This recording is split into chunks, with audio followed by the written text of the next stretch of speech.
Welcome to the Belkatasi podcast, with interviews, talks, and open panels on the esoteric, occult, and systems of transformation.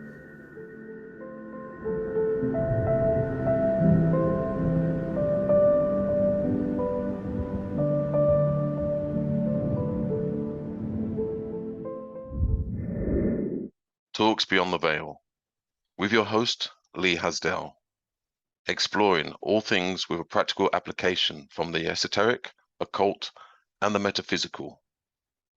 Today, we are talking to Dale Brunsvold, who is a reader and recorder of the works of Rudolf Steiner. Dale. Thank you, Lee. Wonderful to be here. Yeah. Okay. So you've spent quite a few years, and we can go into this, basically reading and recording the works of Rudolf Steiner. And I must just add that the stuff that you've done in terms of reading and recording has been very helpful and useful, especially for those who are quite new to Rudolf Steiner's works and ideas. And I've invited you on to have a chat, have a talk, so that we can kind of, I guess, unpack, dissect, and expand the works of Rudolf Steiner for possibly people that are quite new to Rudolf Steiner. Yes, I hope we can accomplish all those wonderful things to try to do. Yeah, so maybe a good place to start would be a brief introduction as to who you are, or how you came to meet the works of Rudolf Steiner. So that began in 1978. I was at a school in Minnesota. It's called Morehead State University then. I think it's got a different name now. I was in a graduate course in Wittgenstein. So I have a philosophy degree and a math degree. And a guy was asking really unusual questions in there, using words like percept and concept. And I was like, I've never heard those in anybody I've ever read. And at the end of the day, I asked him, where that was coming from. I'd like to read some of that. And he slid the Philosophy of Freedom across the conference table. It was the white book with red lettering. I still have that copy. It changed my life. It was translated by Michael Wilson. So I became fascinated by that, and I had a car and a little recording gadgetry, and so I started to record for listening to it in the car. So my first recordings go back to 1978, 1979. Yeah. And I don't know, I did 4 or 5 of them. And then as the years went by, it slipped away, and I just read the books in a normal way. And then as time went on, I'd had a few of those recordings, and the MP3 world came along with Napster and all that. And I went, oh, these MP3, this is really nice. So I could take a whole book and put it on one CD. Oh, that was fantastic, right? So now I could drive around with an entire book of Steiner and listen to him. And then from that, it was a natural evolution when the internet came along in a more substantial way. And I thought, oh, this website thing, let's write to the publishing houses and ask if I could put some Steiner up on the web. And that was in 2004. I think it was in November. And then in February of 2005, I got permission from Steiner Books of America. It took about 10 more years for Rudolf Steiner Press of England to give me permission. Sure. But I started putting them up then. So yeah, so from 2005 to now. And I retired about, how many years ago? I guess 9 years ago. When I was 56, I was lucky enough to be able to retire. Not because of Steiner or anything, but so then I've spent more time on it since then as well. And I agree, it's been nice. I get nice letters from people, and It's very gratifying to me that it's being accepted as something good enough. Let's just put it that way, So did you have to re-record everything for this particular project? Yeah, I did. Yeah, I have multiple recordings of a lot of stuff anyway, because even now I'm dismayed. In the early years, right? Some of those are very dismaying how I read them. And now, so I'm hoping to even re-record stuff over time. And sometimes I started with the best ones, the ones I love the best anyway. So re-recording those is a joy for me, because they're just so rich. Excellent. So how many hours do you think you've spent recording? Well, when Have I you ever look on my calculated it? iTunes, it compiles it all for me. It just tells you, if you just isolate everything in the Rudolf Steiner, smart list, so to speak, in iTunes, it says I'm right around 85 days. Wow. So 85 days, that's 24/7 reading. Wow. That is, yeah, that's pretty But impressive. again, it's that little bit every day, right? It's that little bit and I love, I tell you what, Lee, I love to use this as an example when people go, well, meditation, I just don't see anything happening and I just don't do it anymore because I'm just not seeing any results. And I go, Steiner only said 5 minutes a day, and what you're doing is you're building something up that you don't see until the tipping Sure. points occur, and then you will start to have nuances of more awarenesses and these type of things growing in you, and then you'll realize, okay. And I think to myself, well, people, I'm only recording a lot of the time 20 minutes a day. Right, it's Yeah. not very long, and that might even get chopped up in a day. But over a period of time, wow, there's 80 hours of this. So, or 80 days of this. So there's a picture, right, of that small amount of work done daily, building something that now appears so big to everyone else, right? Yeah. I don't know if that analogy holds, but Yeah. Well, I know in a lot of esoteric schools and groups, there is this exercise of reading out aloud, that it adds a different kind of, well, almost a completely different dimension to reading. Um, have you found by doing this, you can do it like an exercise almost? I like that. Yeah, it really does become that. And again, I have so much practice at it now that you can be taken up by it. You can actually feel Steiner's ideas uh, being so, I don't know what the word is for it, beautiful, important, world changing. What would be the best word for this? That you feel you become a servant of something that the world needs. Now, I don't want to I am absolutely humble in this. I have nothing to do with this except hopefully be able to get out of the way of it so it Sure. shines through. And that's what I think is the reason people like it at all, is because I'm just not in the way. Often I am in the way sometimes. In the early years, I used to have these headphones, just like we have this on, that we're recording, so I could hear myself at the same time that I was reading. Yeah. Yeah. And that didn't work, because after a while you're doing this weird thing to your voice because you get self-involved, right? So I finally went no, and I would just put the things up on top of my head because they still had the recording microphones in them. They're called JVC binaural headphones. They were built back in the 70s, and I have a couple pair of them because I'm from that time, and they're very odd, but they do a really nice recording job, I think. Yeah. So anyway, I'm belaboring that point, but yeah. Yeah. So with this exercise, I guess you could say it's when you read aloud, it actually taps into this kind of inner world and outer world, which essentially is what it's all about, really. It's the connecting, the yeah, the connecting between the inner world and the outer world, where often there's a disconnect, and a lot of the time we kind of have to move out of the way to enable this information or the data to actually come through. Yeah, I And agree. it's a very interesting observation when you practice it. And I recommend for anybody listening, you could, I mean, you don't have to use any esoteric or spiritual books. You could just use any book to read out aloud. And maybe you could read to somebody else or to a partner or something like that. It would actually act as a very good exercise. I read to my wife every night. I read her to bed. We've read, for instance, The Lord of the Rings 6 times in the last 30 years Well, out loud, and many, many, many, many other books. So yes, we do that. And I completely agree with you. Everybody who's listening, read Steiner out loud for yourself. You'll know what I mean. yeah, and there's also this, I don't know if you've, well, I'm sure you have, but there's this thing about when people are studying. So if you're studying for an exam, it's actually a good idea to get the information that you want to remember and to read it out aloud to other people or even to yourself. But to somebody else I think it adds another dimension when you've got somebody who's receiving the information that you're reading. it creates like a new dynamic of reciprocation. It really does. I think so too. Yeah, it adds to this kind of deeper understanding of the data or the information that is being processed. So yeah, so maybe it's a good opportunity now to give a sort of overview to Rudolf Steiner's work. Sure. Let's see where I can go with this.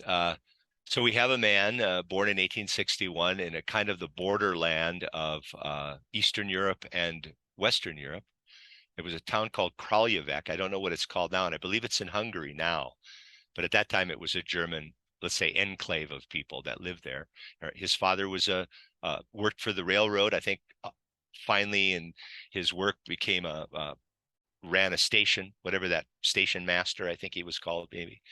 1861, he was born, died in 1925. Ended up being, go Did he ahead. have a sort of privileged upbringing, or was he just from a normal working class? Very, let's say working class, possibly even lower working class. I don't know how those terms would actually fit there. Since it was very rural, I Sure. think that those words aren't quite as strongly marked, but yeah, they would spend a lot of time. He would work on farms as a kid, and he mentions like eating acacia leaves off trees. They would cook them or the flowers or something.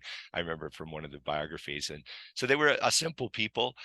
His father had to sacrifice a lot. Their family had to sacrifice a lot because they saw when he was young that that he was gifted intellectually in education, and so they did all they could to help him get to the best school. He went to what the Vienna Technische Hochschule, which was like the MIT of Europe, and he Yeah. went there and got his degree there.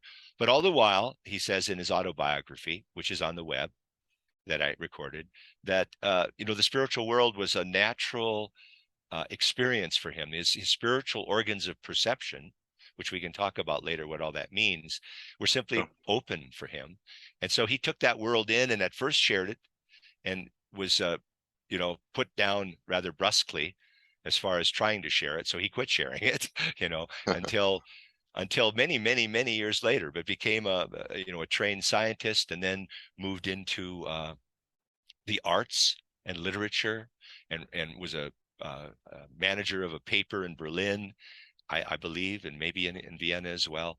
Taught it, became an educator, and there's some wonderful stories around that with a hydrocephalic child that he took under his wing and told them, I will do this, but I get absolute control over the child. When I'm teaching them, that's how I'm going to do it exactly the way I am. That child ended up becoming a medical doctor and perishing in the First World War. So that in itself is quite an extraordinary story. And again, what you get from this is so many of the things that Steiner then later on could take his spiritual perceptions and incorporate them into the practical initiatives of humanity came from also very, very concrete human experience as a teacher, as a Yeah. working on farms, et cetera, studying theater, because he also wrote 4 plays that are performed at the Goetheanum. And things like Did that. he? Yeah, great. Did he ever state that there was a defining moment as a child? He does mention one, but I think there were probably more. But the one he mentions when he was about 9, maybe 7 to 9, somewhere in there, he was in a railway station waiting room. There was a stove in there keeping the place warm. And some woman sort of entered, this spiritual wraith, let's say, entered and pleaded with him to help her in the future and do what she could for her, and then Yeah. went into the stove. So he found out a couple of days later that I believe his father's aunt had committed suicide. Wow. And this jarred him, and I Yeah. guess I'm using my own words to see that something here is bigger than what he perhaps thought with his beautiful experiences of elemental beings in nature and all these kinds of things. So that might have been, because that's the only one he shares, really. So it might Yeah. have been the defining one. Yeah. Mm. Besides, of course, when he was 40 and he had as he says, his direct experience of the Christ being, and had this, what he calls this amazing experience of this solemn festival of knowledge at the feet of the Christ. Yeah. this solemn festival. So that might have been, even more so a definitive experience. From then on, you get the outpouring of what became known as anthroposophy for 25 years. This, unequaled, Yeah. thing in the world so far. So Yeah. I think some people get it confused with Theosophy, and I don't know if it's worth um, mentioning the connection between the two, because I think some people make the assumption that he was from Theosophy, when I think, from my own understanding, it was kind of Theosophy would try to get him into Theosophy, as opposed to him coming from Theosophy. yeah, that's an excellent point and very well said, because it is touchy, isn't it? And in a way, so we go back to that point where Steiner tried to talk about it as a child and couldn't talk about it because people rejected it so strongly, and really never then did, until a time came when Theosophy had blossomed, and it was very chic, and a certain upper class aspect to it brought about groups in Europe, and Germany had quite a bit of activity in that.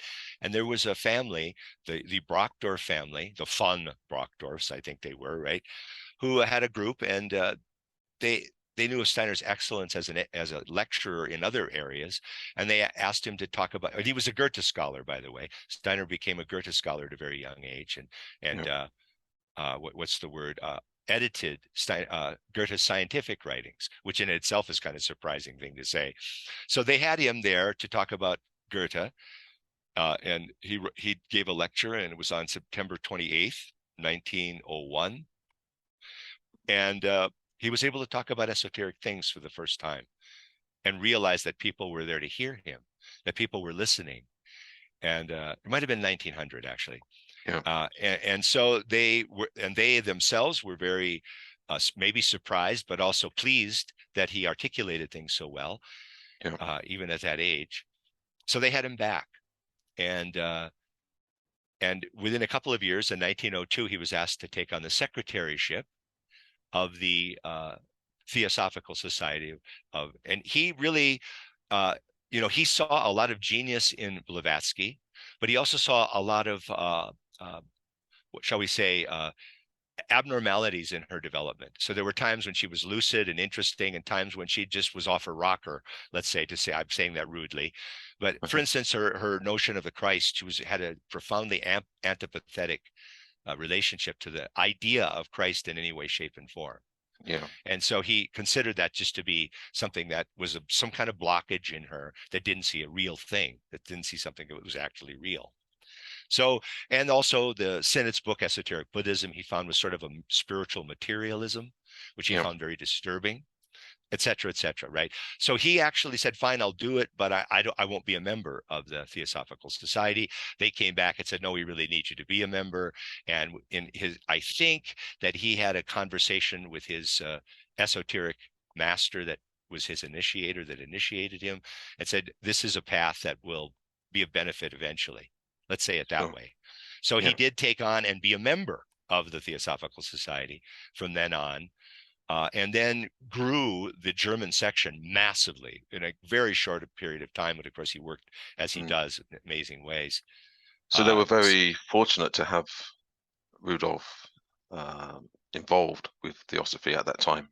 It was a massive I benefit. think Yeah. so. My personal opinion, looking at the history of this, is Theosophy came along. I'll say it this, okay, so that Rudolf Steiner could manifest his work in the world. It was all Yeah. there for him, in Like my a vehicle. opinion. Like a And vehicle. yeah, and of course, all the Theosophists are going to throw a fit, but I do. I think that it was all there, and it was laid out by the spiritual world, shall we say, and the higher beings, so that there would be ears to finally hear him. Yeah.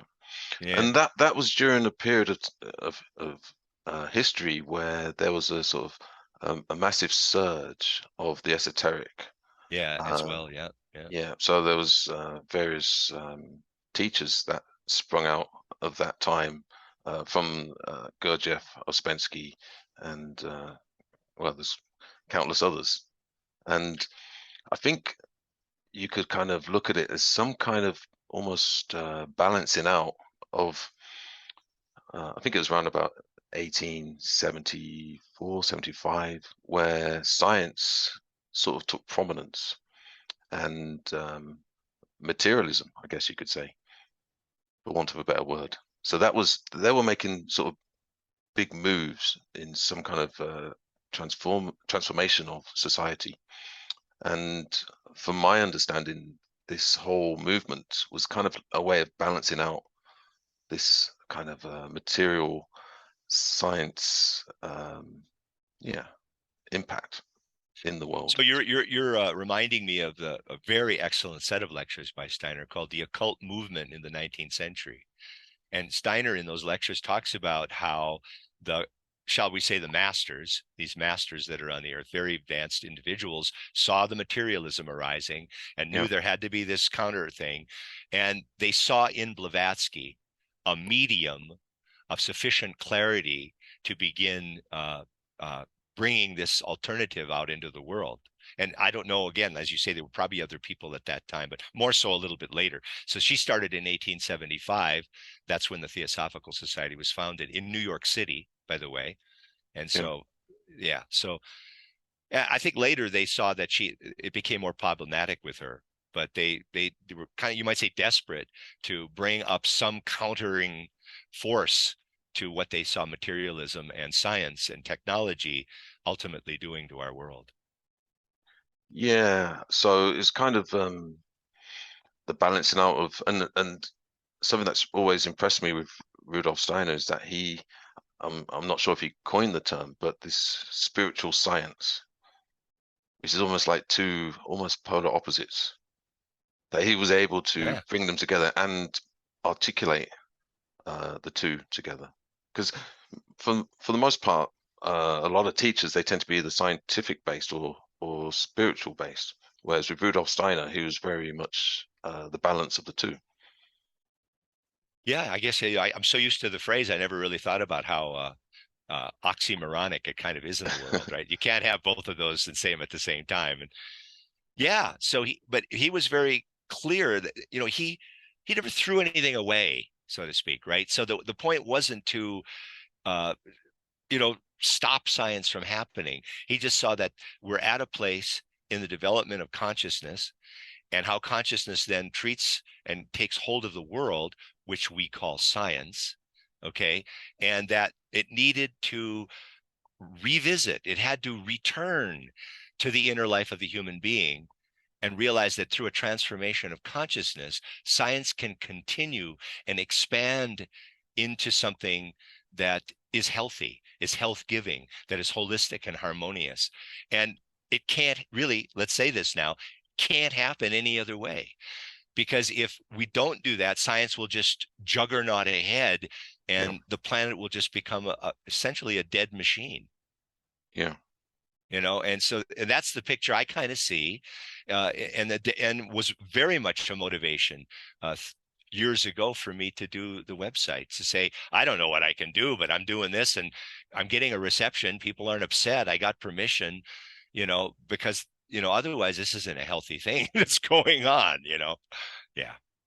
yeah. And maybe this is something we can sort of talk about. I don't know if you want to talk about it now or later on with the Lucifer and Araman and what the difference is. I know that a lot of people do get confused with the term Lucifer because of the sort of connotations. Yeah. The same with Gurdjieff. He spoke of Beelzebub in the book. That's right. Beelzebub's Tales Yeah. to His Grandson, and some say that he deliberately used the term Beelzebub to kind of I guess occult things or hide things or kind of to lead people off track or the wrong people off track, and the right people would actually get the gist of what he was talking about. Oh, So interesting. I don't know if it's a good idea now to maybe talk about Lucifer and Araman.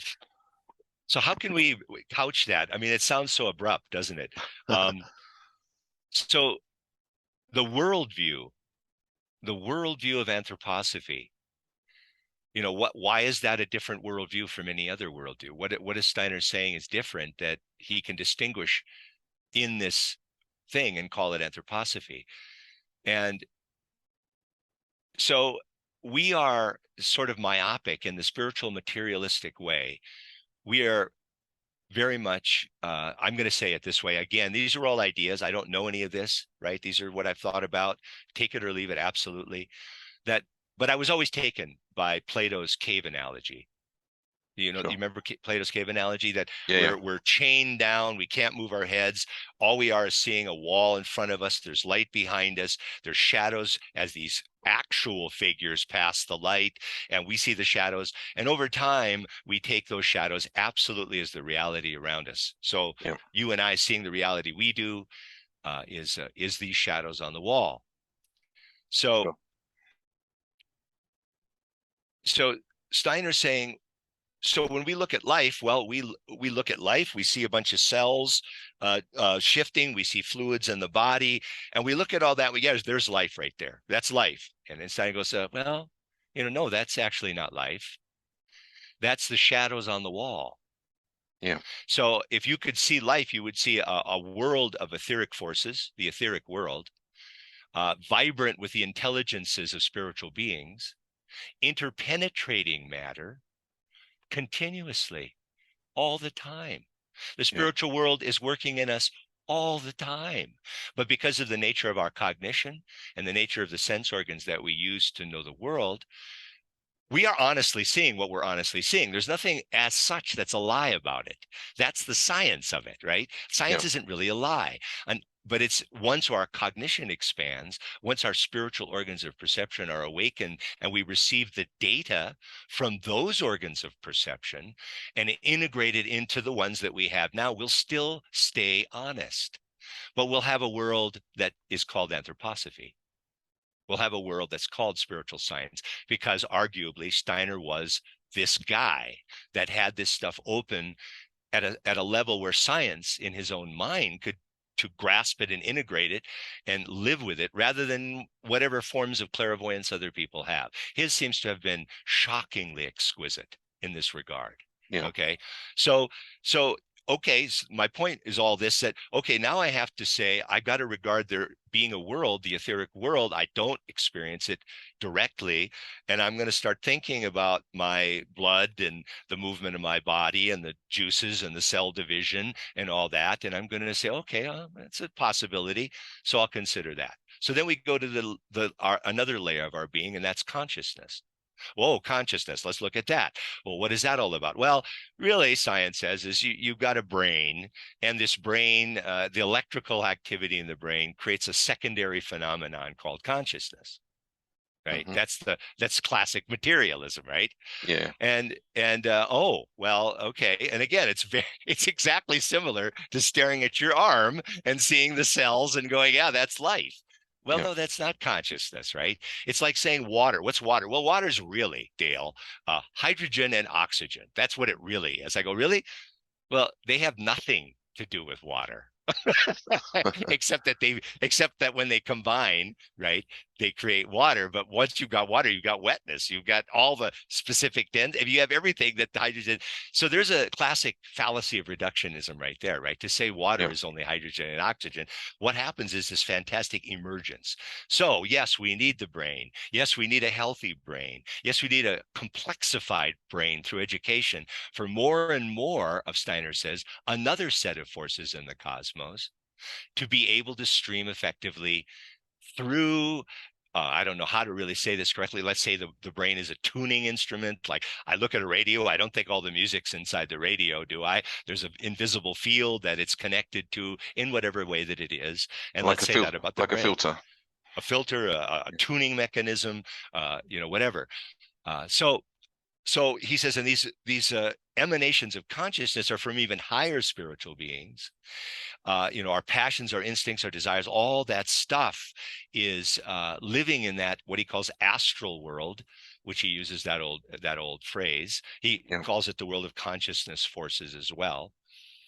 yeah, So the reason, Lee, I'm bringing this up is to show people, or is to give people an alternative picture that there really are spiritual worlds around us that are constantly interacting in us all the time, or they don't exist at all and it's pure materialism. So we got those two things, take it or leave it, work with them, see which one feels more correct, which one works more. So given Steiner's picture of these cosmic worlds of spiritual forces that are interpenetrating us, he then goes into the drama. He goes into the drama of how the human being is, in a sense, a religion of the gods. Yeah. Okay. Yeah. That all the hierarchies, these 9 hierarchies of beings that he describes, are looking at the womb of the earth and want to birth a 10th hierarchy of spiritual beings who, in this particular point in their evolution, happen to have encased themselves in matter so that they can actually separate themselves completely from the Godhead in order, in that separation, to create something that has never existed in all of creation ever. And that is a being of freedom. And through that freedom, and only can this happen through freedom, that you can actually emanate real substantive love. That's what it's all about, okay, in that sense. We would be a being of freedom and love. And then Steiner characterizes the angels and the archangels and the archai and the, the exousiai and the dynamis and the Elohim and the seraphim, cherubim, and thrones, all these beings from Dionysus, the pseudo-Dionysus's book. They all have their qualities that say they sort of carry as a essential quality, and ours would be this freedom and love that we would manifest. So in that drama, it's so complicated because if it happened only, shall we say, as Steiner says, as the good gods wanted it, it would almost be a plant-like unfolding through eons of time. There would be no struggles. There would be no, anything. It would just grow. Well, that wasn't going to create freedom. That just wasn't going to do it. So there had to have been at times hindering spiritual beings entering into our flow of evolution. And again, we speak of spiritual evolution, but this other side too, and you haven't used this phrase yet, but the evolution of consciousness. Sure. That this is a really, really big deal in Steiner, one of the massive concepts of his ideas, right?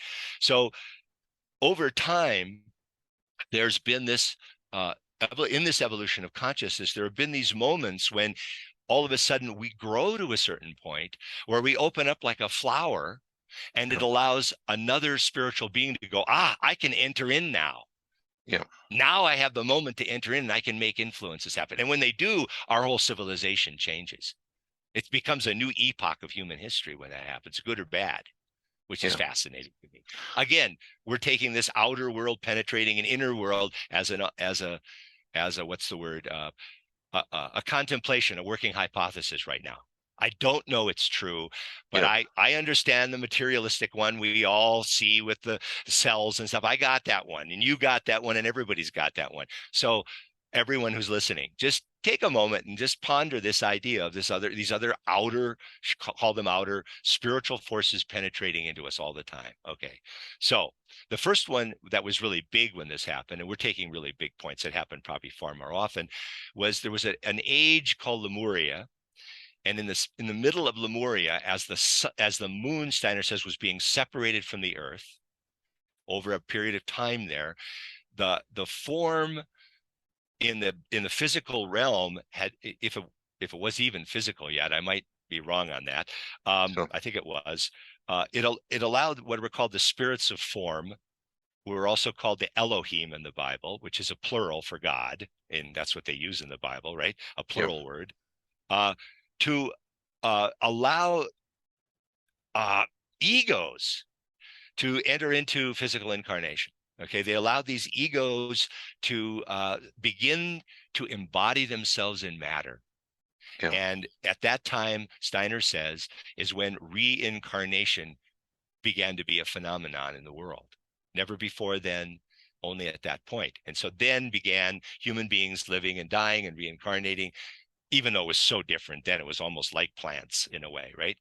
But right at that moment, again, because it was such a significant moment in the evolution of consciousness and the evolution of humanity, Lucifer's forces actually streamed into the astral body of this being, and they as the ego is entering into the, shall we say, the astral soup, and gave it more of an interest in the world than it should have had. It sort of sensuous, it made their sense impressions sensuous to them, right?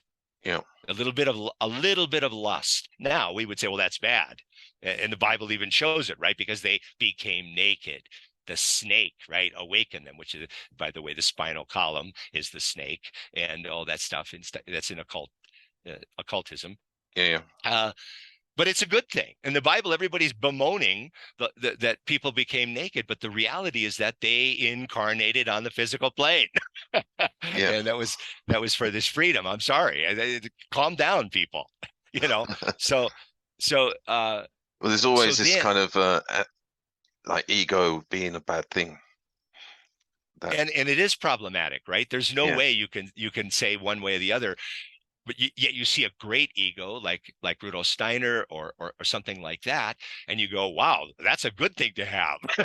And then you see, all these other people, and I feel very bad. And then, for me, that the picture of the Christ being, and we're slightly digressing, but we're still going to go back to Lucifer and Ahriman.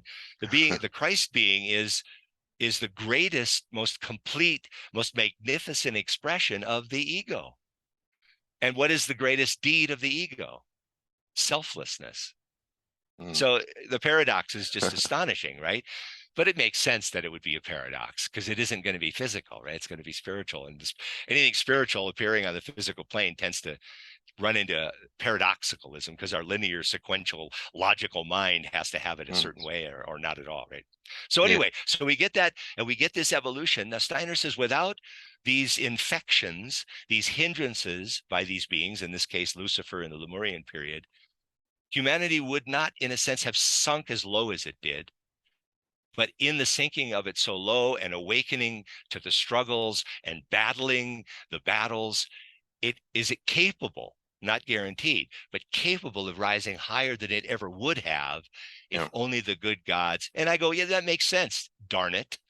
I wish it didn't make sense, but because that's the struggle. That's and that's, to me, compared to a lot of spiritual paths, very different. That the darkness and the light are very much wrestled with in anthroposophy. Steiner is always talking. It's not the light. It's not doing lunch with God. It's not just escaping into and never having to incarnate again. And that's another story, that when you get to Mahayanic Buddhism, 100 years after Christ, you get this fascinating change in the intentions of the bodhisattvas. No, I'm not going to just take off and be a Buddha. I'm going to keep reincarnating as a bodhisattva until even every blade of grass becomes self-aware, right? And that's, to me, the Christ entering into evolution right there, for example. But that's going to get a lot of people mad too. But just for the listeners, so there's a lot of data and information that you just said to unpack. So we just go back to slightly and apply a sort of direct realism to it. So I'm pretty sure everybody will experience moments on a day-to-day basis where something will enter their life that will be problematic. But out of that, the encountering of this problem, they actually grow. They actually can get to a greater place. And so I'm kind of zooming right in, I guess, to a practical application. So we pretty much know that when bad things happen to us, good things often come out of it. Whether it's a situation, interaction, scenario, it's like an opportunity for growth, like a type of evolution. And it kind of has to be that way. Absolutely. Yeah. Wonderfully said. And thank you for slowing that down, because, well, here's a phrase from Steiner: all wisdom is crystallized pain. Yeah. I mean, it just is. How much attention do you give to something and you keep forgetting it until a pain occurs and you never forget it? I mean, that's a crude, picture of his idea. But, that and what are we living through, and how many lifetimes are we having? And that's a hard one even to say, well, you're going to die and you're going to get reincarnated, or you could say that in Mm. abstract sense, but die, die, oh my God, I'm going to die. You know what I mean? I mean, Yeah. it's not easy for people to begin to take hold of a bigger picture of the destiny that they have. I mean, it is, don't you think? I mean, in Yeah. that sense, yeah. But all my blows of destiny have been something that I look back on now. Okay, I So want to look back on with gratitude. Steiner said one of the moments of that you'll see where development has really occurred in you is yeah. you'll get to a point in your development when you'll look back on all the blows of destiny, and you will thank with the deepest gratitude the spiritual world for bestowing them upon you. Yeah. He says when you get to that point, that's a very important threshold in your spiritual development. Yeah. Okay, just to Well, yeah, I mean, it's like that that old adage of like um I'm just trying to think of there's a term, and it's to do with like personal growth, when you have to go through the furnace, the fire. You have to I guess it's the struggle. It's the growth through the struggle. I mean, a very simple analogy would be going to the gym. When you go to the okay. gym, you wouldn't pay somebody to do the weightlifting for you. You wouldn't pay somebody to go running for you. You kind of have to go through that yeah, the furnace, the Yeah. struggle, in order to grow, to improve, to actually get to that place, to to evolve. Yeah, I think, for instance, as well, and that I always bemoan and regret that I didn't pursue a hard science all the way to a PhD level. That is incredibly difficult to do, like chemistry or physics or biochemistry. Yeah, Just to go through the tempering of the soul yeah, that occurs in such rigor and incredibly dense material that has to be incorporated into your organism and understood, right? mm, And that's another one from another point of view. And you know those people. You meet PhDs of powerful degrees, and they're different from the rest of us. There's a mantle of some kind of achievement. I don't mean this egotistically. That drives their will in a qualitative way that is very interesting to see, in yeah, my opinion. Yeah. yeah. So this a lot. Any of And those are excellent examples. so you could describe that human life is like the micro of the macro of the Nice. Yeah. evolution of the cosmos or the universe. Yeah. Yeah. And I I, always. Oh, go ahead. yeah, and I think it's important, especially when we get involved with I guess self-development, spirituality, and things of that pertain to that nature, that we can actually get some direct realism, so we can sort of look at how we are, um, and we can actually kind of see how the cosmos is. Because sometimes when we try and maybe look at the cosmos, it's out there, it's vast, it's immense. When in actual fact, you can kind of look within, you can see the workings and the playing out of the cosmos within a single lifetime. Nice. Beautiful. We are the universe writ small. I think that might have been Sure. Goethe that said that, right? Yeah, we're the or from a modern pictures that we are some form of metamorphosic hologram, right? A small hologram of the whole Yeah. universe, right? Kind of thing as well. There's a couple pictures of that I find fascinating. One of them is, did you ever read any of Chardin, Pierre Teilhard de Chardin at all? No. No. If you wouldn't mind a digression, because it's kind of fascinating. Sure. Uh, so he was a Jesuit priest from, like, say, the 20s to the 50s, might have been his most active time, who was one of the five great paleontologists of his age. Okay. And he was, because his theological writings sort of disturbed the church, they wouldn't allow any of them to be published while he was alive. And they kind of sent him to China. I mean, I think he got to come back once in a while, but more or less was exiled in China. So here he is, he's in China, and here's this paleontologist, and he's breakthroughs. Many things were discovered by him, but he's studying the layers of the earth, Lee. In these millions of years, and here's another layer of the earth, and millions of years is this another layer of the earth. He says, he finds a plant at the early times, maybe the first fern or something, right? And he's analyzing this, he studies these fossils, and then he goes a million years later and he realizes that this one fern has become 100 or 1,000 different phyla, or whatever the right words are for this, species from that one. It's just this tangential differentiation of evolution. He goes to the next layer. Again, each of those has done this tangential evolution. And he sees evolution as like just nuts, just going nuts with new forms, trying to find new forms, more forms. Let's have more forms. Okay. So he's watching this, he's studying this, and all of a sudden he gets to the later tertiary period of evolution. And from then on, he can find no trace of this tangential evolution anymore. It stops dead in its tracks. There's vestiges of it, but it's gone. He says, and then he's talking and he goes, and it is there at the later tertiary period, for the first time in all of evolution, that you find the remains of the human form. Okay. And he goes, and then he has his little priest scientist moment that he says, it's as though evolution in its intelligence had finally arrived at what it had desired all along.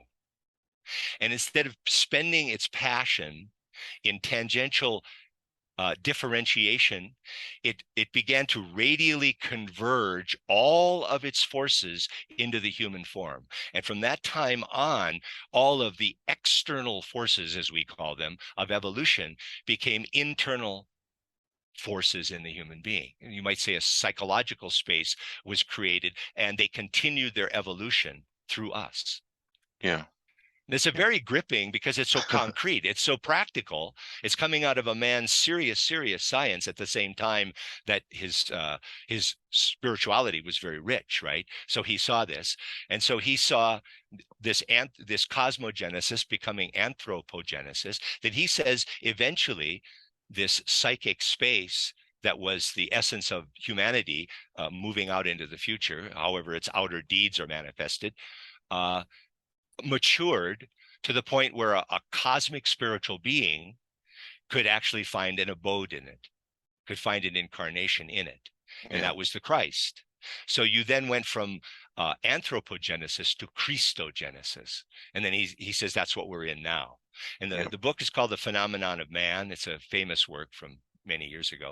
But I've always found that a gripping picture, because we talk about the inner and the outer, and we know Steiner, or maybe Goethe, said, look, he said, thinking in the human being is just as natural a product of nature as all of nature is. Nature produces the thinking in the human being. And again, from this point of view that we're seeing in Chardin, you can see even a more interesting picture of it. So then we go back to this whole idea of the caduceus, to me, is a gripping image where we have these two snakes, right, going up the pole. And at the top, there's two heads meeting each other. Fascinating.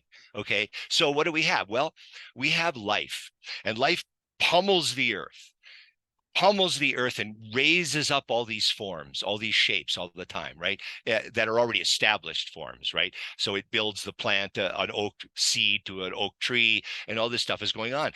And in a way, it's spending all of its passion in every one of those efforts, in these specific life forces.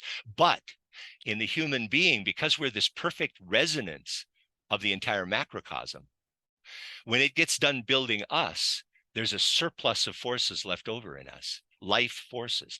And those life forces only in us are able to turn on themselves, and formative forces are able to work formatively on formative forces. And when they do, the human self becomes self-aware on the physical plane.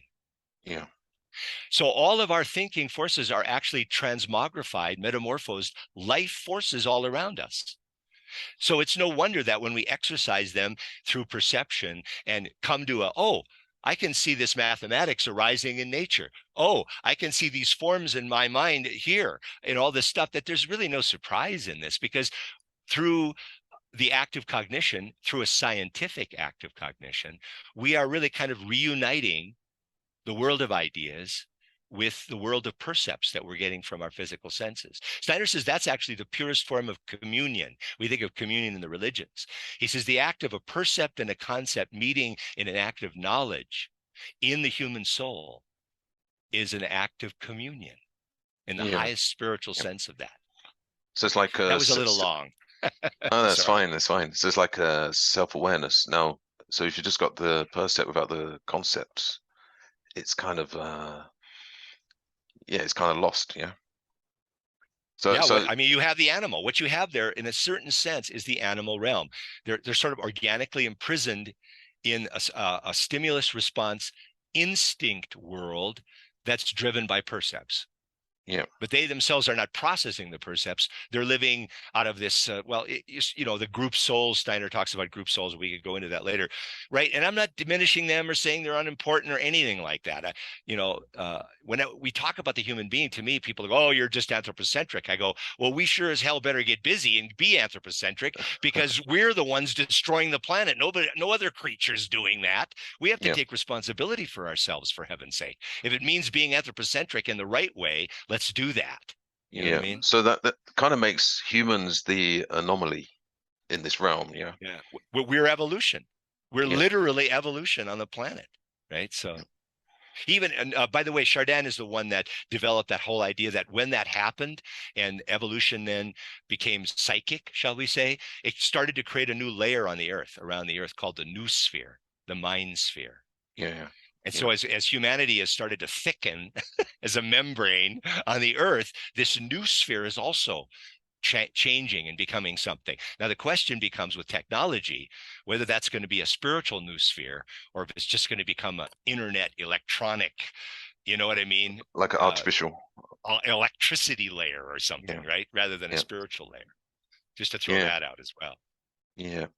Um, I've always been interested or curious about this idea of like layers or outer worlds pressing in on each other. So for instance, something can happen that something that can happen that we can see, but it's actually the cause of it or the origin of it is from something that we can't see. And this, for me, this is a naturally occurring phenomenon. It's all around us. But for most people, I think they struggle with even the notion of unseen forces being able to influence what you can see.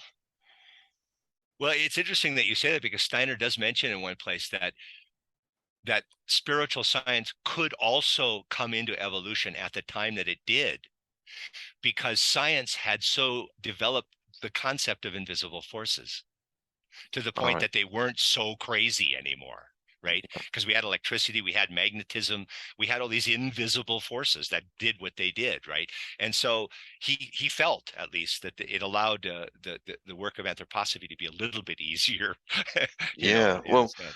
So that's so interesting, yeah. yeah, I mean, like if I get into conversations with people and I'm talking about like the spiritual aspects of existence, and they kind of they're just not getting it, and they're very materialistic.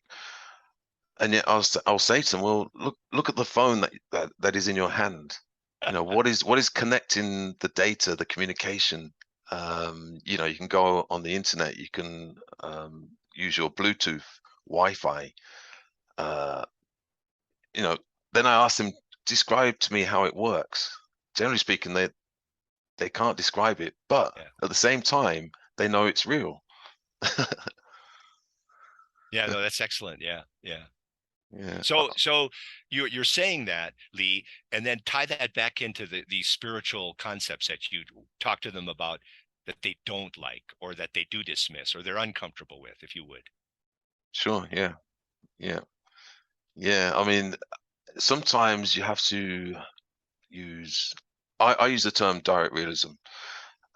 So it's things that we use on a day-to-day basis, things that we can, yeah, that we can see that it works, we can see that it functions, but you may not know exactly how. You know, even if you just take the Okay. subject of Wi-Fi, electricity, you know, all of these things that we take for granted, that we just think have always been there, or but we don't really know how it works.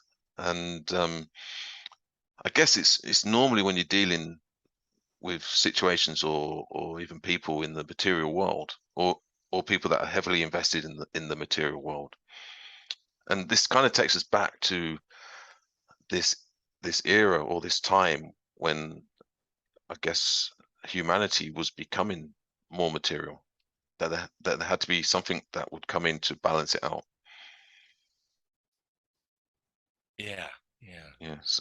So you got this like this playing out of two forces, like what you said about the two snakes, the caduceus, and then the heads meet. So and then we have, and we did get far afield. I'm sorry about that. As far as, so we have that moment where we say Lucifer, right, in the Lemurian period, sort of was able to grab hold of our astrality and make our experience of our perceptions a little too sensuous, a little more sensuous than, let's say, in some ideal sense it should have been. It drops us deeper. We fall farther. It's called the fall, literally. Yeah, But at the same time, the ascent that would hopefully then come would be something more glorious than would otherwise have happened on a flat line, shall we say, right? sure. And there were pictures in there, and it's a little foggy for me here as we talk about this, because Ahriman and Lucifer really did influence at a lot of places. But let's take two really big pictures. The first one, so Lucifer at that time, Steiner then says in a strange way that Lucifer incarnated about 3000 BC in China. And that was the birth of all culture in the whole modern world. Yeah, They invented everything before we invented everything, except that when we go to the evolution of consciousness, it's not the same thing. When they invented the printing press, when they invented gunpowder, all these things, their consciousness was still saturated with the presence of spiritual beings. Their yeah, day-to-day experience was of a spiritual world always working into their awareness, at the same time that their sense of self was completely gone. They didn't have one. It was tied to a group. It was tied to the tribe, right? They yeah, were sort of like a group soul being. So they could move in that. There was enormous amounts of wisdom that manifested that we look at now and go, oh, they must have sat down with a piece of paper and figured out how to make this. Well, they didn't do that. yeah, Steiner argues, right? And that's, to me, what's so important about the evolution of consciousness is, if it's true, when we look back on history, it becomes such a different thing. Because we think that the consciousness you and I have is exactly the same consciousness that we've had yeah. all through time, except we think evolution's true. Oh, yeah, everything's evolved, but consciousness, what the hell? You're nuts. That's been the same forever. I go, why is everything else evolved and you don't think consciousness has, right? Except we got Yeah, smarter. We learned more stuff, and and oh no, right? Much well, I different. think this can explain very nicely how things were achieved many years ago. Like if you take the pyramids as an example, Yes. it would Excellent possibly example. be impossible. It would possibly be impossible to um, to do something like that now, because there just wouldn't be the I guess the connectivity between humans in the Nice. same on the same level that they had back then.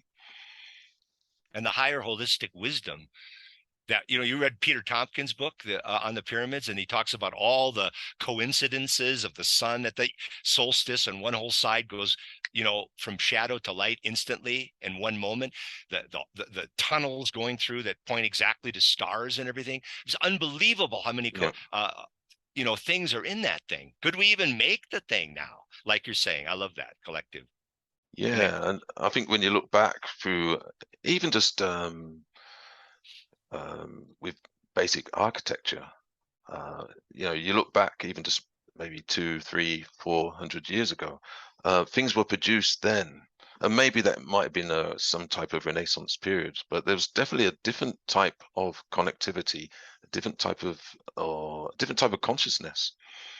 So if you take it um, to now, to modern times, we may be evolved in some ways, but there's this kind of the individual, or the divide and the separation, And if you take even just corporate training, they have to invest a lot of money to get people to work as a team. I Yeah. don't think that would have been such a problem years ago when consciousness was different. Yeah. But on the other hand, shall we say, there was no sense of self as you and I have it yet. It was still emerging, and the Yeah, initiates were the exception, actually. The yeah, initiates of every culture that guided cultures at that time through the mystery schools were the people that had a greater sense of self, obviously, I guess you could say, right? Because they directed it. But so, and you mentioned that evolution, and we mentioned this a little bit in the pre-talk, that every moment of evolution, every gain that humanity has gotten, it has been in the same time a process of losing. yeah, That always happens, right? And people bemoan the devolution that's occurred, right? And there's been plenty of it, right? The disharmonious way that we're treating the earth is just staggering now, right? But at the same time, the evolution has brought about what it's brought about, but it might be past its time. That's maybe the anxiousness you and I have felt, and especially the last 2 years, where we're not finding our way back to each other, and it's absolutely needed.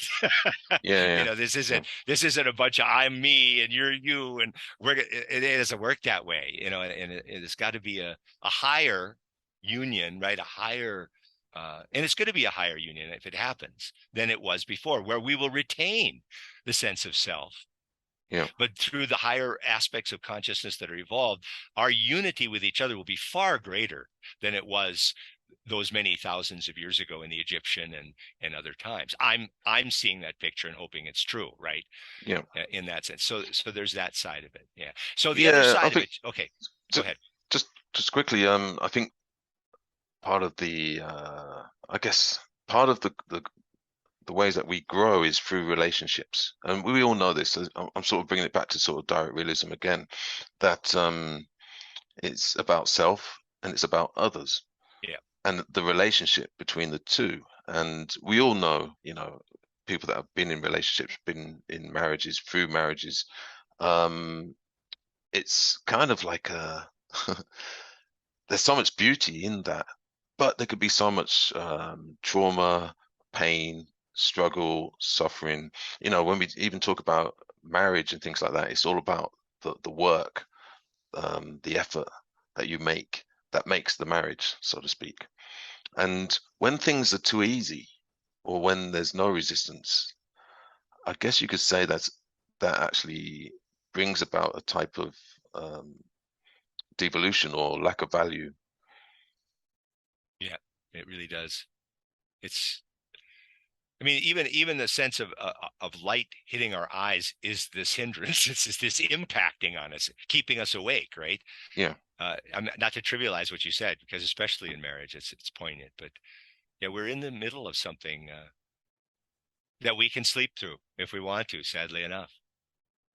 yeah. And did Steiner predict anything like the work that he brought forwards? Was it was it aimed at that time? Was it aimed for the future, or was it? Did he specify, the information, the data that he was bringing out? Was it for that particular time? I mean, I'm guessing it was around about the time World War One, World War Two. So they would have had difficult times back then. Yeah, yeah, Yeah, yeah. I think that he really did have say a lot less than he knew when it came to, shall we say, the future, but very much so. I think he was trying to plant in his own way, right, seeds into evolution yeah, that would blossom in the next 500, 1,000 years. So we see Waldorf education challenge the materialistic view of the human being, you know, sure, and saying, no, these children are actually reincarnating individualities. They're entering into the hindrances of a hereditary stream. And they've chosen this before birth in order to have everybody's going to have hindrances anyway. Their karma fit like a key into this lock of this hereditary stream.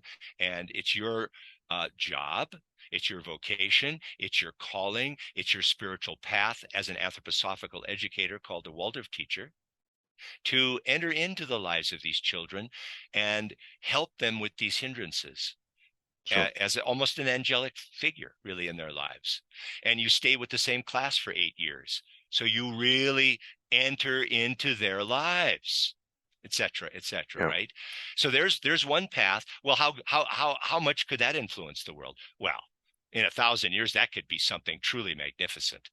Look at biodynamic agriculture. Well, you've got the cosmos, you've got the sun in Leo. Okay, when the sun is in Leo, now the forces radiating onto the earth are completely different than when the sun is in Taurus, when the sun is in. So all of that, that's his most occult set of lectures he ever gave, was on Yeah. biodynamic agriculture, right? Now, what you're doing there, I've seen farmers, it's fascinating the way that they regard their farm Yeah. is truly, and it's a deep daily meditation kind of thing, right? Yeah. Yeah. So again, his spiritual path in this direct realism you're talking about allowed all of these vocations to become paths of spiritual development that not only help the individual here in the here and now of his time, but then through generations of the value of them being seen as in outer institutions in the world, uh, beginning to affect other people in from the back door in a certain sense. They come in, oh, I Yeah. like this, I want to do this. Steiner, oh, he's weird. But then 5 years later, they're going, oh, I guess I see what this guy's all about now. And often that, right, people know all there is about Waldorf. They never heard of Steiner, right? Yeah. And then, Yeah. but a lot Yeah. of the teachers eventually do. But there's struggles there too, because the materialism is entering in pretty strongly into those things as well. Yeah, Yeah. it's I it's mean, it's a battle. I sometimes get people asking me, what would be uh, a good esoteric practice or exercise? And quite often I say to them, look, do you know how to grow a tomato? And Right. they say no. I say, right, well, go and figure out how to grow a tomato. Um, and if you can grow a tomato, then maybe try growing other things, or maybe work in a garden, or see how nature or see how agriculture works. And you can find you'll get a lot of answers to a lot of questions regarding that. Beautiful. I remember as a child at school, whenever I suffered any type of, I guess, anxiety or uncertainty, because when you're young, there's lots of things that you don't know about. I could always find the answers when I went into nature, or even when I used to study biology at school. In a lot of the subjects, I struggled, but when it came to biology, I used to find almost a sense of peace, because it used to give me some answers to quite mundane questions that I would have as a child growing up. So there's definitely a connection with with biology, with the biosphere, and I think moving to the present time with materialism, or the growth of materialism, there's a kind of disconnect. Now, if you ask most school children now how to grow a tomato, they probably don't know. That's right. And that, I think, that is, or could be, quite problematic.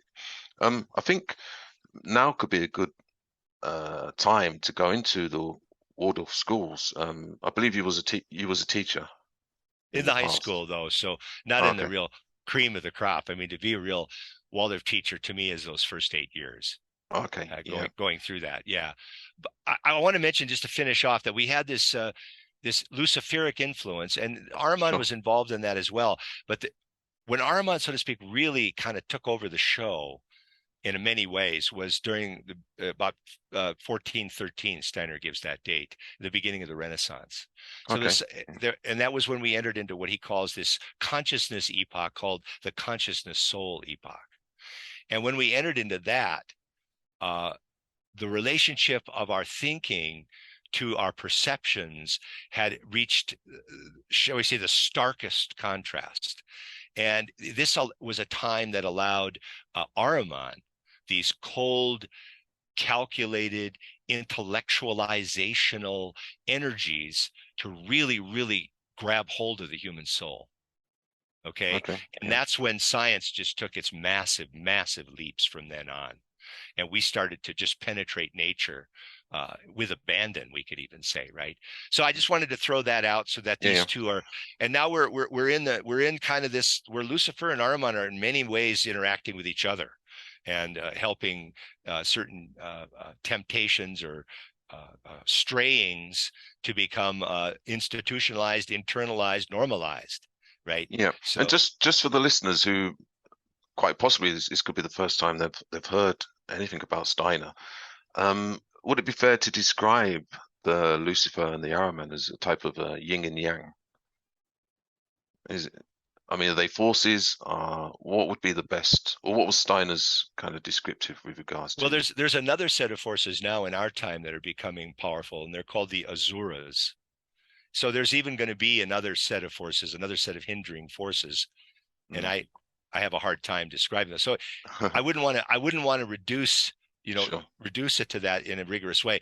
But let's just say this, that at the time of Christ, um, and they can't see it, but this picture behind me is literally the three temptations Yeah. that had to do with Lucifer and Ahriman entering into the Christ as he's incarnating into the astral body and the etheric body and the physical body of Jesus of Nazareth after the baptism in the Jordan. That's when the Christ Jesus, or the Jesus Christ thing, started, right? Yeah. From Steiner's point of view. Um, that that in the end, these two forces are valuable and important in the soul life of the human being. Yeah. Lucifer and Ahriman are powerful. We get our love of beauty, we get our genius, we get our imaginative forces from Lucifer. We get our careful, logical, rational minds from Ahriman.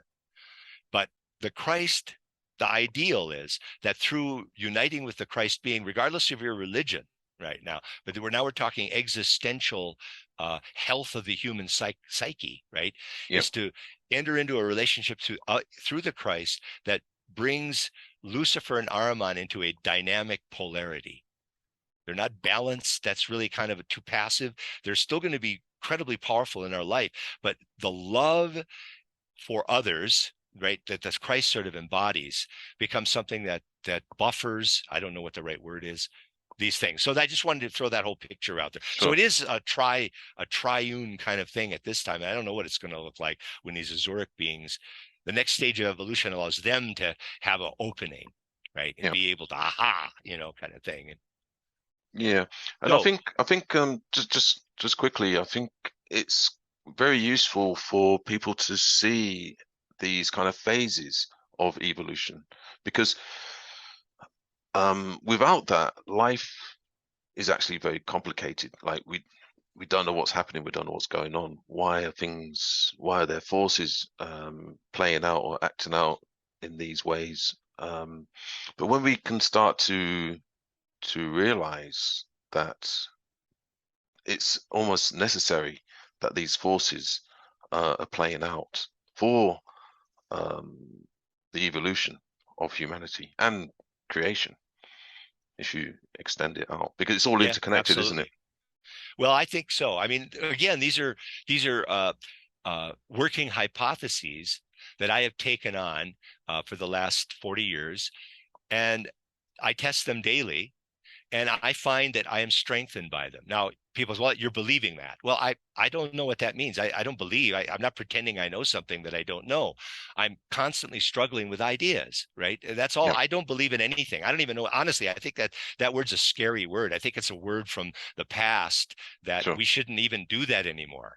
And that's the science in me. That's the science in me that says take on a working hypothesis that resonates with your soul and live with it and see if it feels right. If it feels right, then hold on to it. If it feels wrong, chuck it, get rid of it. You know what I mean? Yeah, yeah, And grow and grow and grow and grow. And so from that, I feel that they've been health giving ideas to ponder, Lee. That's the best I can kind of give anybody on that, if that makes any sense at all. yeah, Go yeah, ahead. yeah. If you differ with me on that, please share, because I always like to talk about belief, because it's a No, strange word no. to me. Yeah, I mean, this is why I always like to look for confirmation.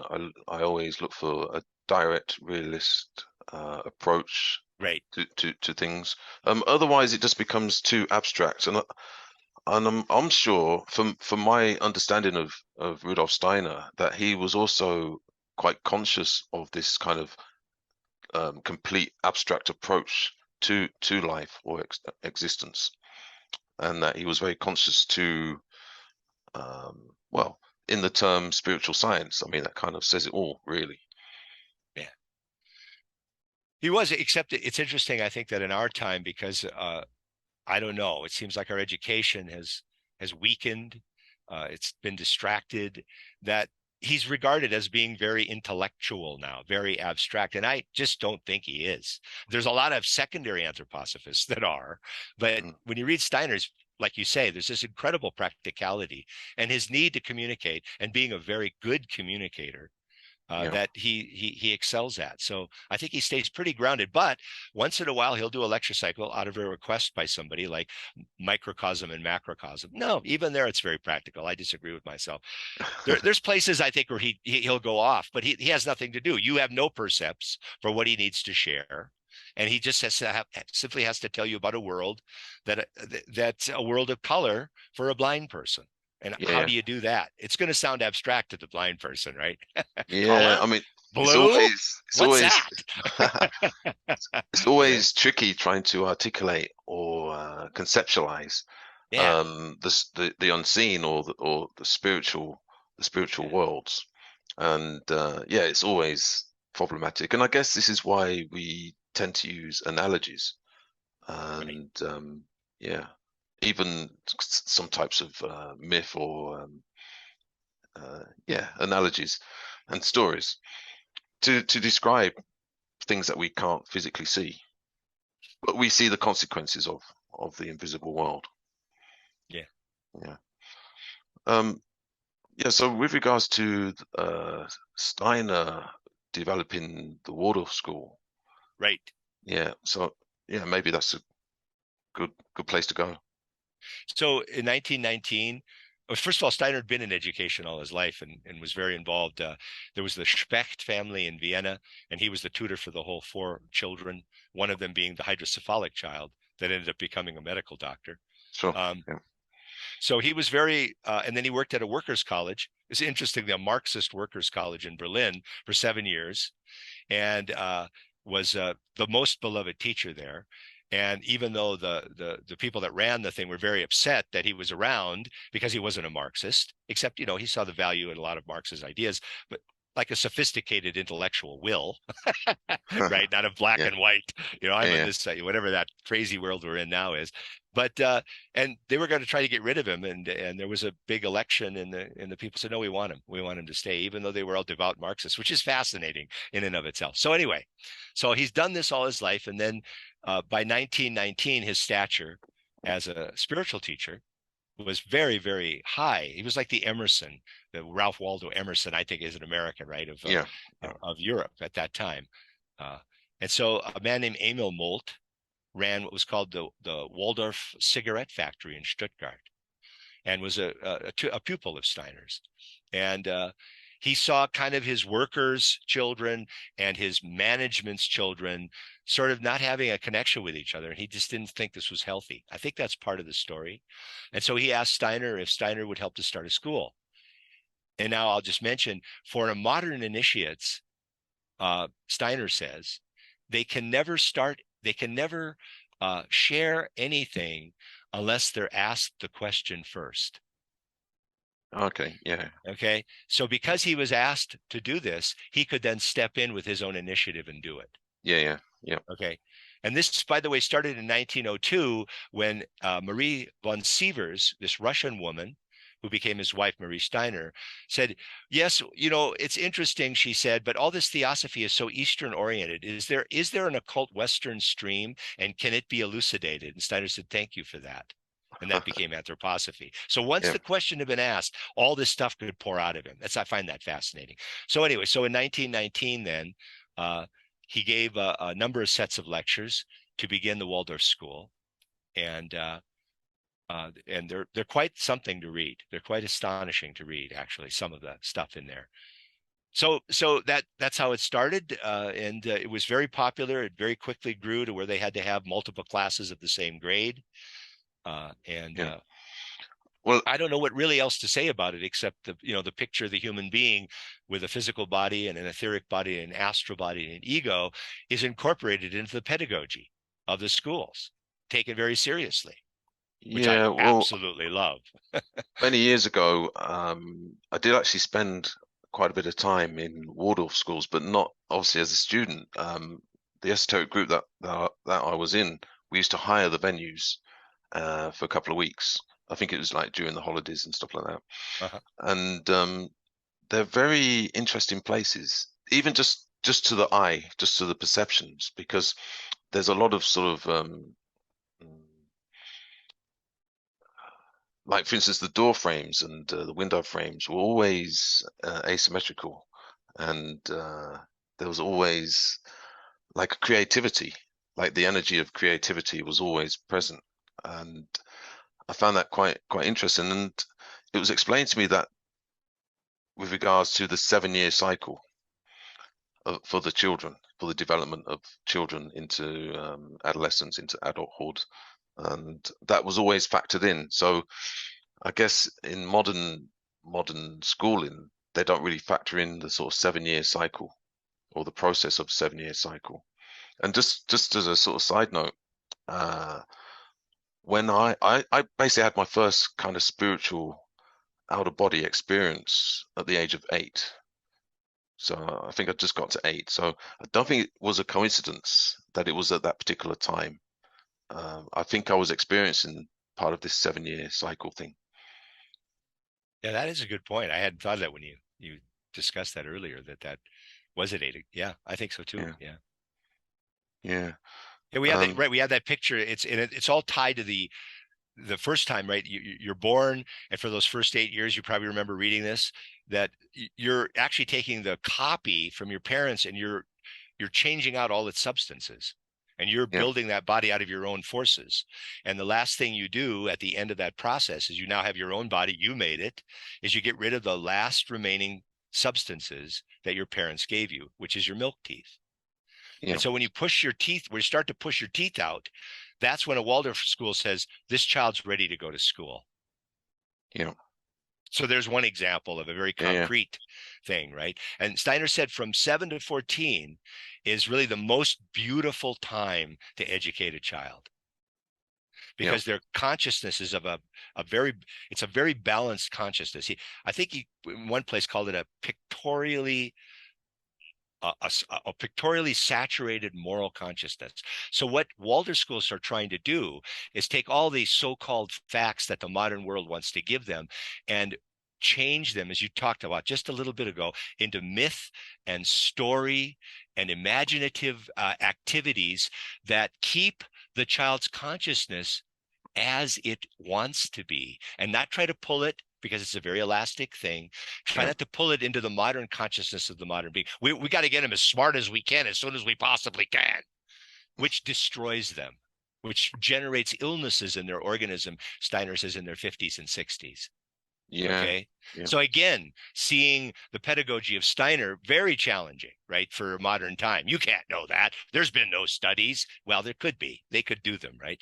So again, but yet even inside those 7 years, there's the 9-year change, and there's other changes. So there's 3-year rhythmic changes inside the 7-year kind of thing as well. And then finally at 14, how beautiful, another 7 years later, the astral body is unsheathed, and the human being's sexual impulses and passions and instincts become completely different. Steiner says that one thing happens is the inner life is increased in intensity, which allows the outer life to be penetrated and understood more deeply. You actually separate yourself farther from the outer world, but through that separation, your cognition can enter in more objectively and deeply into its essential nature. Isn't that fascinating? I found that really odd. And we call that, Piaget, right, called it formal operations thinking. So there's a lot of science that has actually found things that Steiner talks about just offhand 30 or 40 years before these people were ever around, as just right in front of his face, right? And that's what Steiner does. When you read Steiner, you could tell he's not thinking out these ideas. He's looking at them and describing the ideas to you. That's the big difference with him. Yeah. That's why he grips you in a strange way, Yeah, definitely. I mean, it's such an immense volume of work, of information, of data. It's going to be impossible to cover every single thing, every single aspect of Steiner's work in one single podcast. So we're probably going to split up the podcasts, and I would be more than happy for you to come back anytime. It would be very much an honor for me. So anytime you want to do it, Lee, I'm just having a blast. Yeah, yeah, no, it's great. It's great. And for those who are listening, especially if you're new to this, it's you're going to have to sort of do your own reading, your own listening to the works of Steiner. And like I say, it's going to be almost impossible for us to cover every single aspect. Uh, I mean, I spent many years studying the occult, the esoteric, but when it comes to Steiner's work, it's so immense. And I guess you could read one of his books now, and then in 10 years' time, you could read it again, and it would probably tell you something different. Absolutely. It's like a living, breathing communication. And you yourself have changed. Yeah, exactly. Yeah, yeah. yeah. We do. Yeah. Another 7 years cycle. Yeah. Yeah. And then we could somehow talk about those because he does take them. There's a number of books. Even there's a woman, Baradine Jocelyn, wrote a book called Citizens of the Cosmos, where she takes all of Steiner's, indications. And that's what a lot of people do is they take all the indications from all of his lecture cycles. And she goes through all the 7-year periods up to 63 and then 63 to 77 and 77 to, and it's pretty cool. It's interesting how you grow through that. Yeah. I will mention to people too, if they're overwhelmed by the idea of diving into Steiner, that really there are some excellent secondary sources that you can read that are overviews of Steiner that then give you an idea. Oh, that's what I want to study. I'm going to read these books, these kinds of books by Steiner. And one of them, a wonderful one, is by an archdeacon of the Anglican Church in Britain named A.P. Shepherd, called A Scientist of the Invisible. It's a very readable book. It's a very good book. And then another man, Stuart Easton, wrote a book called Man and World in the Light of Anthroposophy. And he was a history writer. So it's got a very rigorous kind of historical thing. But he gives you, it's a good sized book. And he gives you some very good, each thing, biodynamic agriculture, Waldorf education. He goes really into them in depth. So and just to mention, are these books available in audio form? They may be, but I didn't record them. I don't have them in audio form myself. I would have to get permission, and I only have permission to do Rudolf Steiner. I've never asked, to do anybody else. But they might be around. They might be around. It's a good question. Check that out. Yeah, I never looked that stuff up. And just because we'll be bringing it to a close soon. So maybe just to kind of finish or close this particular podcast, what do you think Steiner would think if he came back now? I mean, what do you think what would be his take on I know you can't speak on behalf of him, but just from what you know, what do you think he would think?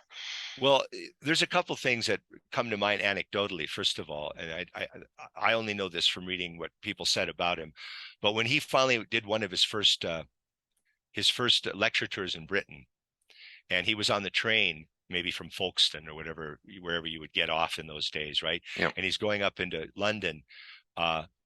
He saw some of those industrial towns with caked in coal soot and stuff, and he goes, "My God, this is hell on earth."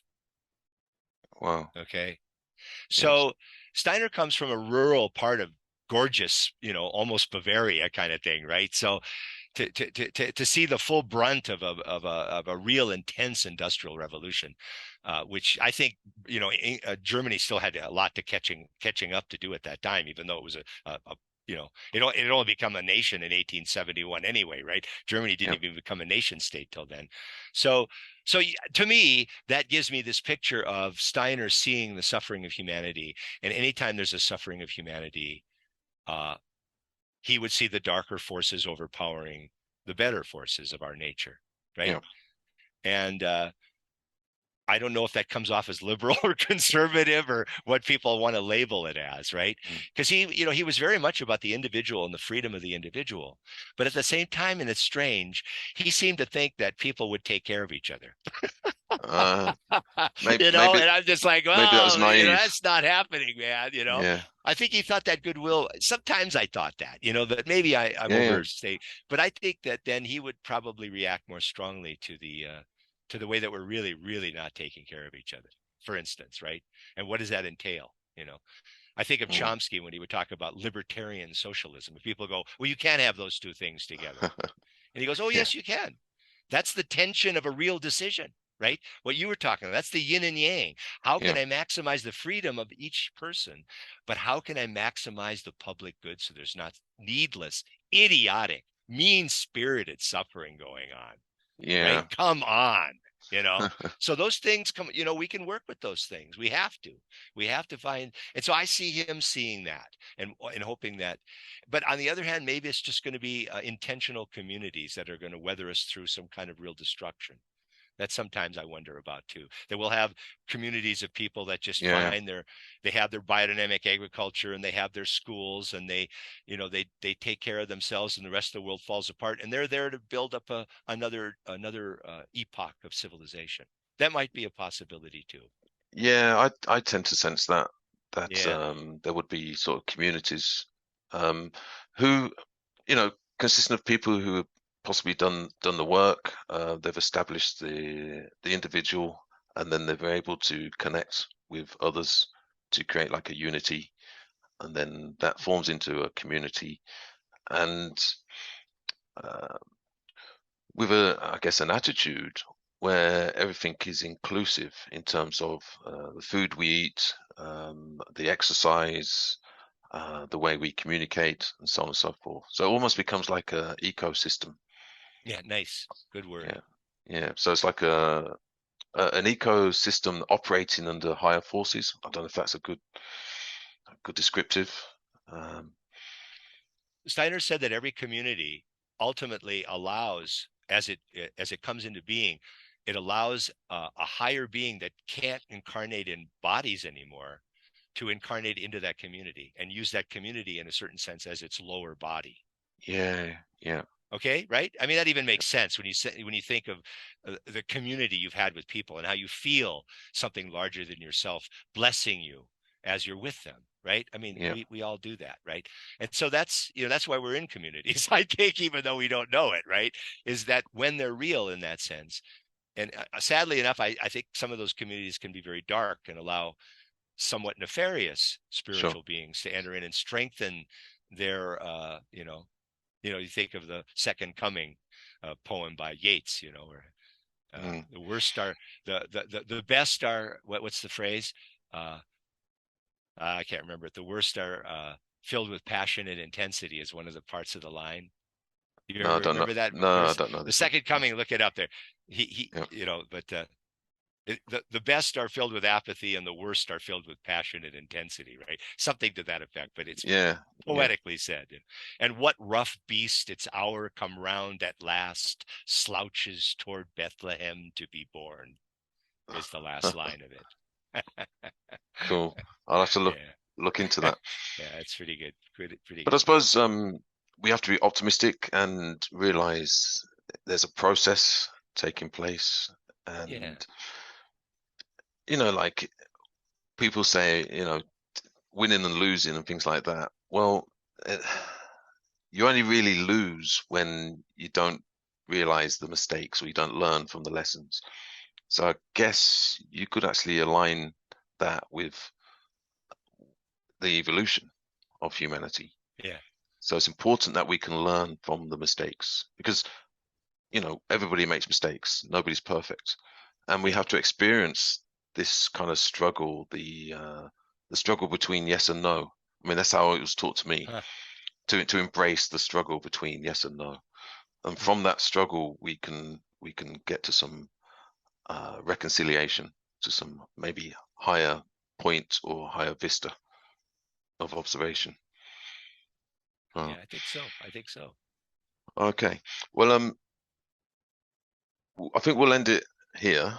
And So then let me just then real quickly mention for people that would like to look into these things that my website is www.rudolfsteineraudio.com, and I will mention that you might find all this stuff on YouTube and in other places, but at that site it's very searchable. I've got an alphabetical index, I've got a collected works volume index, so you can excellent. look up stuff and then maybe use that to help find stuff.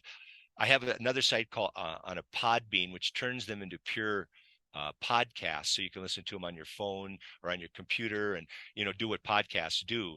But all that stuff's on the main site as MP3 files, which are a little more cumbersome. Yeah, It depends how your phone handles them and that kind of thing. But everything is there, not necessarily is everything everywhere else.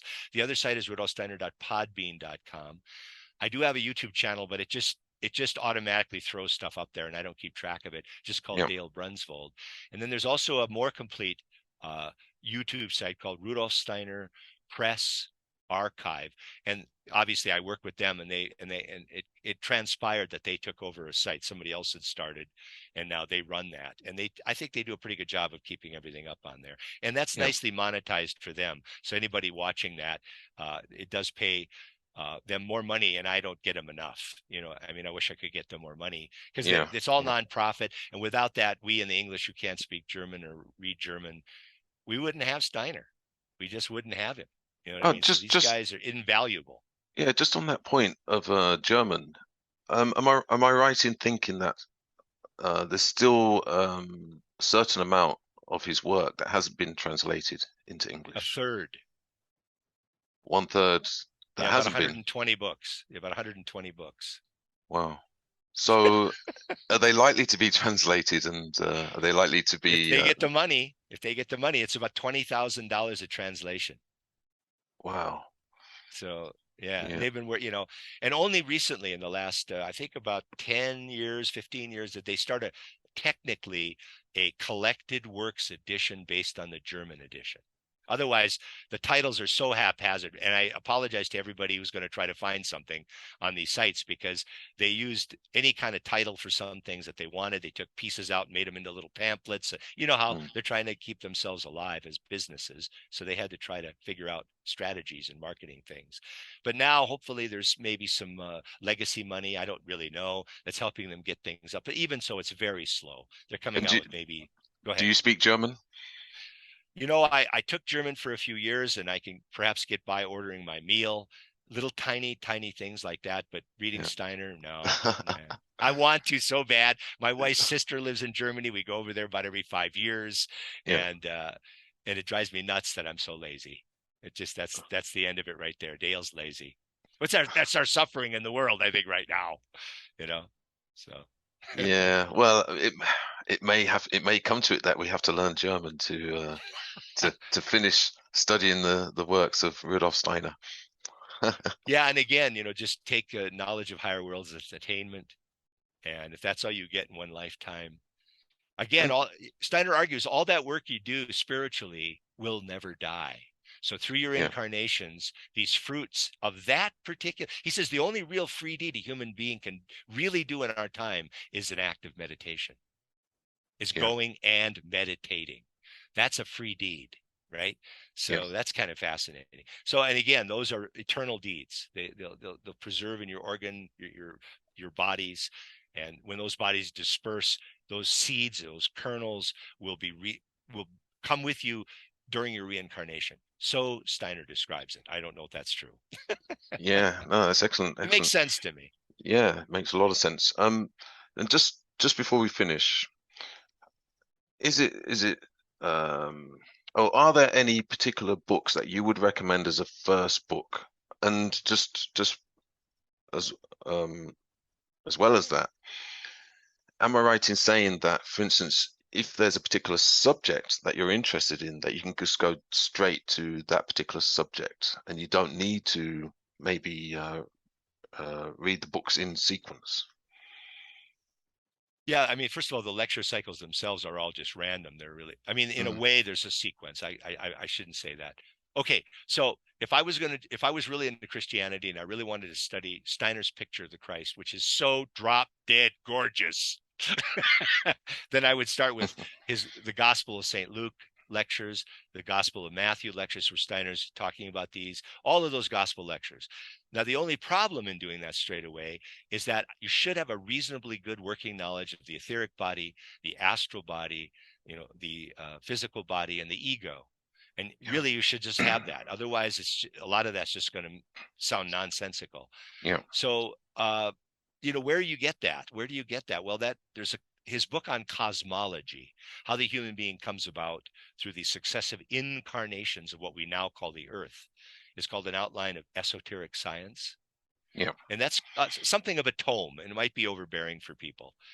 But in there, in the first 3 chapters before he goes into the actual cosmology, he talks about these bodies that we have. And so just those could be read, and they might be enough terminology-wise, because it's a science. It's a science, so it has its own terminology, and it needs to be learned, right? Definitely. I think it's good, and I think it's good terminology personally. And then you could dive into those. So that would be that for that. For education, it starts with a book called The Foundations of Human Experience, which used to be called Study of Man, with all these different titles.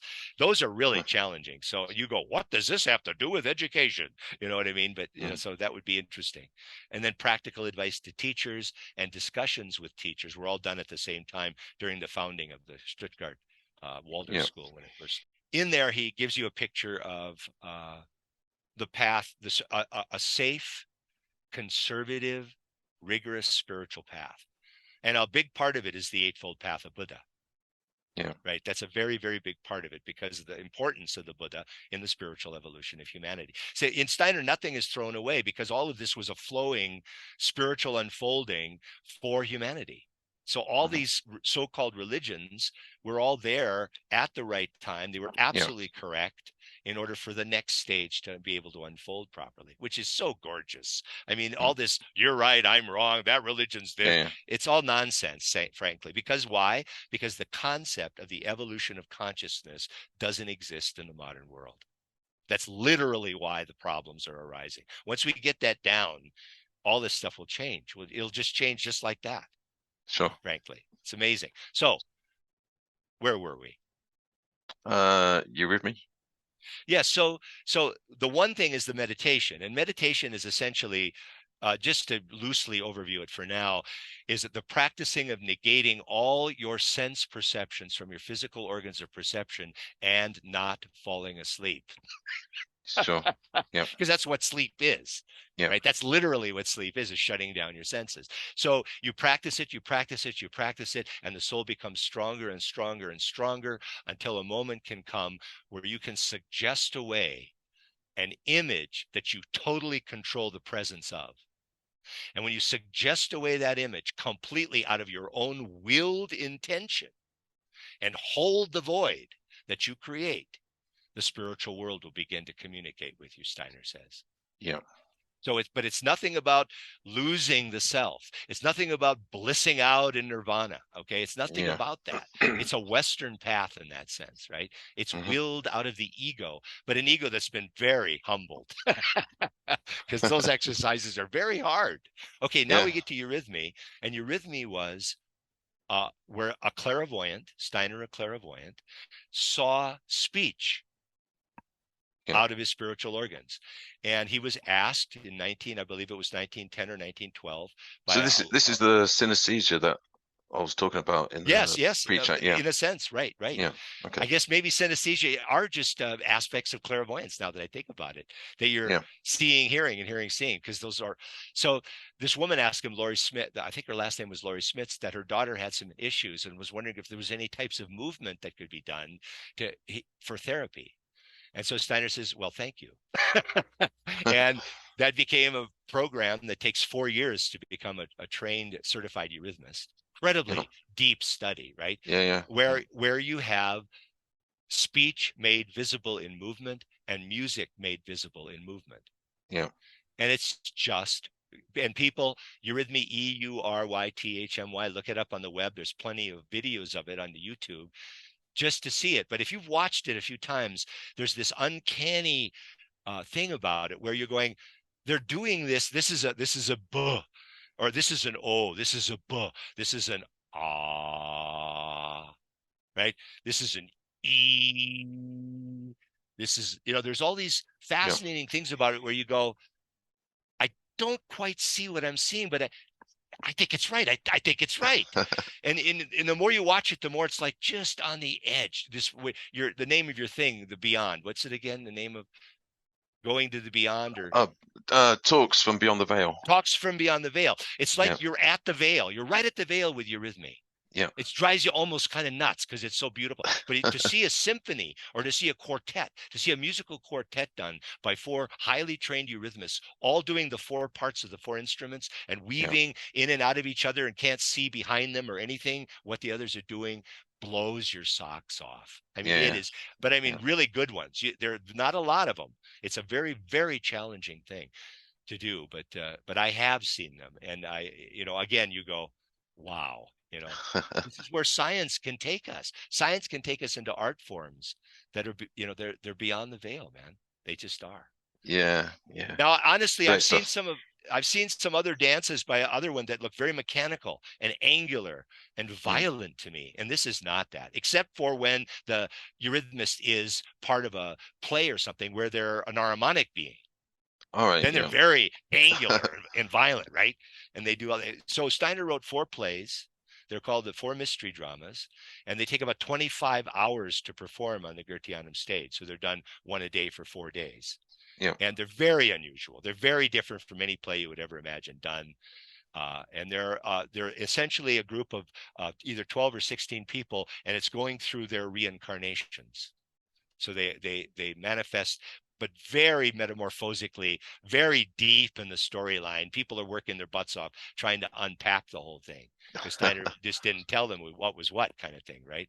But there's how their reincarnations look. The first one is like in the modern times, and the second one goes back into medieval times, and then the Egyptian times, and these kinds of things. And so, and there's some video on YouTube. There was a 2-hour video, but they took off the subtitles. So you have to listen to it in German now, I think. So I think people are going to have to start learning German then. Yeah, I know. That's the conclusion. Learn German. Yeah, they say it's a good, isn't it good, right? Any learning is good, like especially a language. It's just so brain forming. You know what I mean? So I imagine, again, if the brain and this world of thinking that's out here radiating in the life of the world of ideas, if we could complexify it by learning a whole new language, I'm trying to talk myself into this at the moment, then my receiving and experience and attuning to that world of thought and that life of thinking is going to be a richer life. Yeah. Regardless of if I even use the language in that sense. So I'm still talking myself into it here. It's just not happening. I don't know about that. I think this is maybe the whole point of this podcast was for you to get the confirmation that you get deal it gear. Good, I like you that. have to learn German. I'm going to believe you. I'm going to believe you on that one. The universe gives you permission to learn German. That's right. It does. It just can't be that hard. I think you just got to go over there. I'm just going to have to go over there and live for 2 or 3 or 4 years. Sorry. Nice knowing you. Well, okay. We'll end it there, and you're definitely invited back. We'll definitely communicate and arrange for part 2, and we can probably go deeper into maybe one particular area or a couple of areas where we can sort of do a bit of a deep dive. Other than that, is there anything that you wanted to say or finish? I just want to thank you very much, and these initiatives in the world are so important, and it really, really matters that what you're doing is being done. And so I just want to thank you for that very much. Yeah, and I want to thank you as well. And you could possibly see this as a continuation of Steiner's work. I mean, he planted the seeds, and this data, this information, has been put into this realm or into the world, and I guess it's all part of the evolution, and we're all part of the evolution, and recognizing that and the responsibility of that. And I think the responsibility of or realizing our responsibility that we are actually participants of this evolution of humanity, of the cosmos, is very important, and is probably much needed now. Like, I guess humanity needs a bit of a kick up the backside, you could say. Yeah. So yeah. It really does. All right. Well, All right, thank you sir. very much. Thank you very Thank much, you. Dale. And we'll see you soon. Blessings. Okay.